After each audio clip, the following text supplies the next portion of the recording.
ভাবুন তো, বাইরে 40 ডিগ্রি গরম, শরীর ঘামে একাকার, মাথা ঝিমঝিম করছে। ঠিক তখনই আপনি ঢুকে গেলেন একটা ফ্রিজের ভিতরে।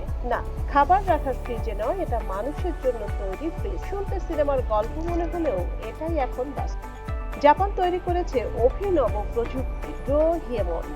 দেখতে অনেকটা কাচের দরজাওয়ালা একটি ছোট্ট টেবিল। ভিতরে ঢুকলে মাথার উপর থেকে নামতে শুরু করবে বরফ শীতল বাতাস। সাধারণ অবস্থায় কেবিনের তাপমাত্রা থাকে প্রায় 15 ডিগ্রি সেলসিয়াস, কিন্তু কেউ ঢুকলেই তা নেমে আসে মাত্র 5 ডিগ্রিতে। নির্মাতাদের দাবি মাত্র 5 মিনিটেই শরীরের অতিরিক্ত গরম কমতে শুরু করবে, আর 10 মিনিটেই মিলবে অনেকটাই স্বস্তি। তবে নিরাপত্তার কথা ভেবে 20 মিনিট পর যন্ত্রটি স্বয়ংক্রিয়ভাবেই বন্ধ হয়ে যাবে।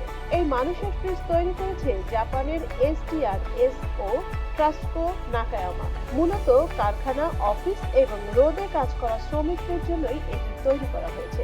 তবে এই স্বস্তির দামও কিন্তু কম নয়। এর মূল্য প্রায় 12 থেকে 13 লাখ টাকা। এখন প্রশ্ন হলো, এমন প্রযুক্তি কি একদিন বাংলাদেশের রাস্তাতেও দেখা যাবে, নাকি পৃথিবীর গরম কমানোর বদলে আমরা শুধু মানুষকেই ঠান্ডা করার প্রযুক্তির উপর নির্ভরশীল হয়ে পড়বো? আপনার কি মনে হয়? কমেন্টে জানাতে ভুলবেন না। সঞ্জিদা জুথি, সারা বাংলা।